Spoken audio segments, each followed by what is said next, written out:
Hi, I'm Darnell with Wave of Recipes. I'm going to try and make up some hot wings in the Black & Decker Crisp and Bake air fry oven. This is the model with no preheat.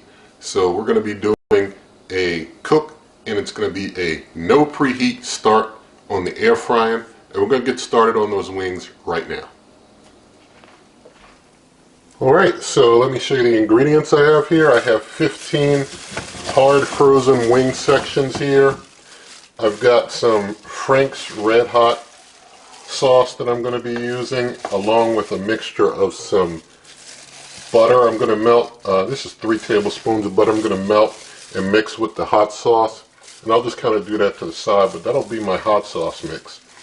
I've also got some Grill Mates Montreal chicken seasoning, and I'm also going to be using some canola oil to help this seasoning stick.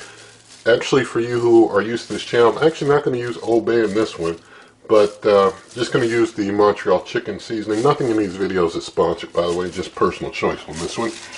And, you know, as far as oils, if you don't like the canola oil, use whatever oil makes you feel good, but this is what I'll be using. In this one. I'm just going to take, and I'll have to, you know, like decontaminate this bottle afterwards since I've been touching the chicken.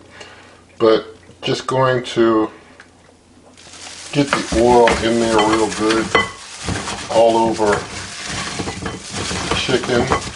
So get it, you know, nice and oiled up so that the seasoning won't have any problem staying on it, won't be falling off of it.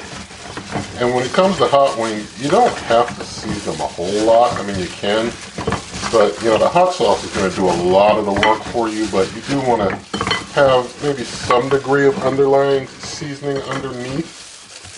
So just going to get my chicken seasoning on. I'll also decontaminate this when I'm done, but getting this all over here and going to continue mixing. I will say, you know, I don't always verbalize that I decontaminate everything, but I do.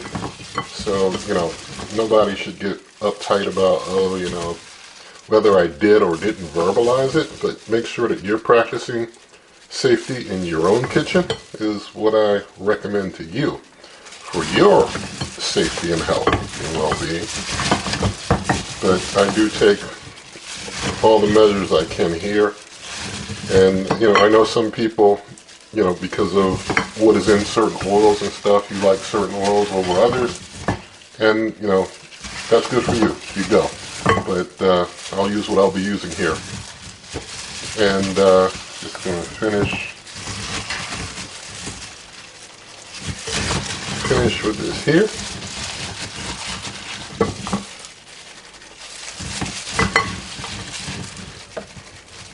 And we're almost done.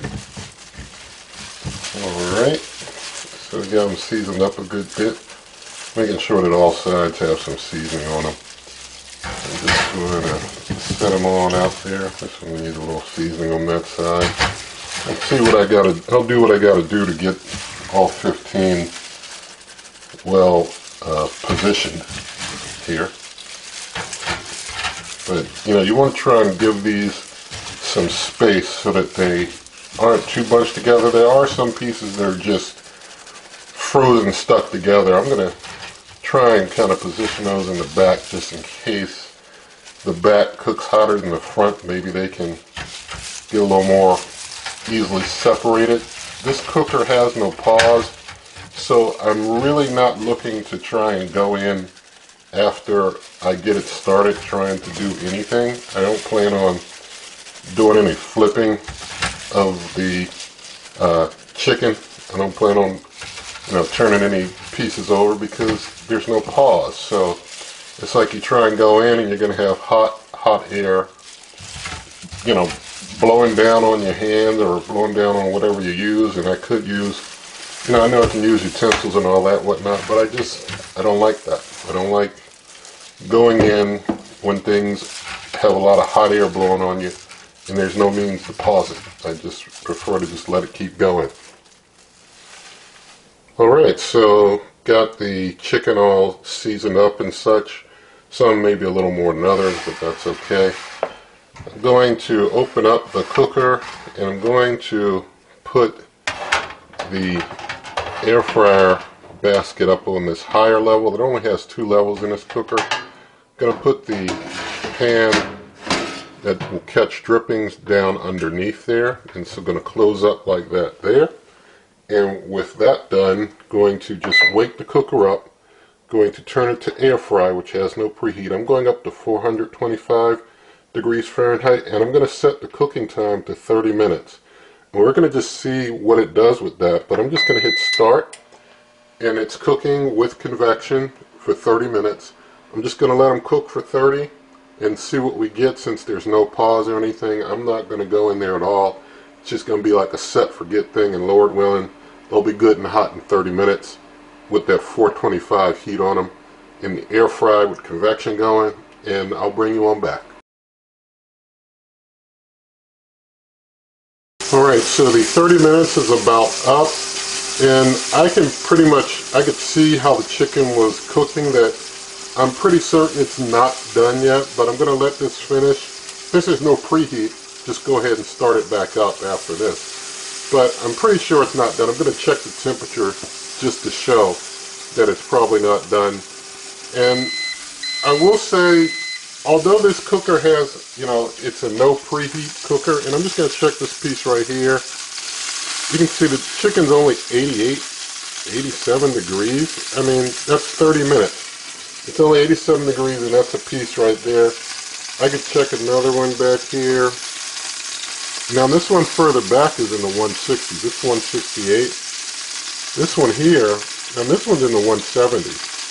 So some of these are hot, and I've basically cross-contaminated with my Thermopin. I realized that. But it looks like the piece up front didn't get fully cooked, being near the door, not being able to turn things around. I'm going to basically get the... Well, actually, I wanted to get it going again, but I'm going to turn it back to, let's give it another, let's just do 15 minutes. It's not going to probably need 15. Alright, so I basically just let them run for that full 15 minutes that I added on. So this is basically 45 minutes at 425. I don't think most cookers are going to take 45 minutes at 425. Usually can at 425, and most cookers do it at 30. But, it may depend on the cooker you're using. There were no smoke issues. I do want to point that out. No real issues with smoke. And this piece here is at 163, 164. I will give it, now it's at 165. I mean, it's got some juices coming out of the piece there. I think it just got barely done for that one near the door. The others are more fully, or further cooked along. But all the same, to me, that much time for a cooker to cook some wings is a pretty long time for any wing in any part of a cooker to need. But all the same, they're done. So I've got my, my mixture of sauce and butter that I'm dropping the wings into and letting them mix. Now this one here looks like it's got some juices coming out. I just want to test this one, and this was further in the back. I didn't expect it to have, it's like in the 180s, so it's done. But I would think for 45 minutes at 425, one's further in the back would have been even further done than that. I would have thought they'd probably be at 200 range or so. And although the cooker goes up to 450, I did 25 degrees less than the max. But it's pretty interesting. I'd say for this particular cooker, I think it can cook things, but it's got its flaws, is the best way to put it. It's got its flaws. No cooker's perfect, but some have more noticeable flaws than others. And so I'm just basically mixing these up in the hot sauce mix, getting them good and mixed up. And so these are some good wings that you can enjoy anytime with friends and family for most anything. So finishing making sure these get good and mixed up. And these should be some good tasting hot wings for sure. They should be. So they're all well mixed up there.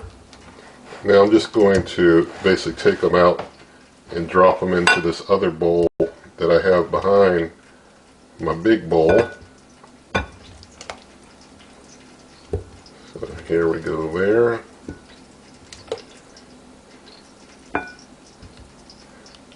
Alright.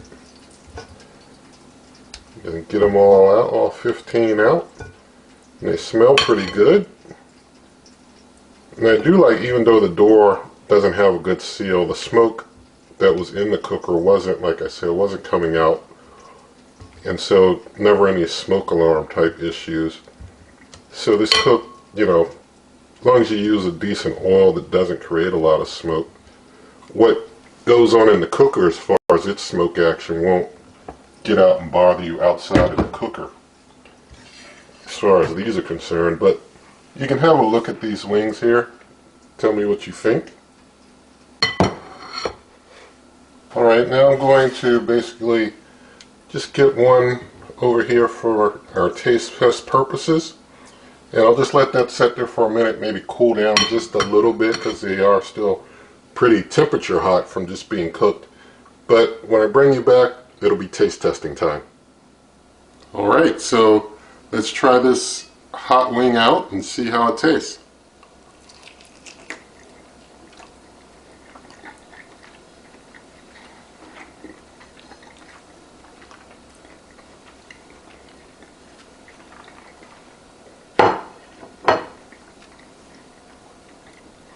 Alright, so they taste pretty good, but I will say that the cooker, you know, for 45 minutes, I feel like a lot of other cookers would have cooked those wings way harder at 425 or 45 minutes.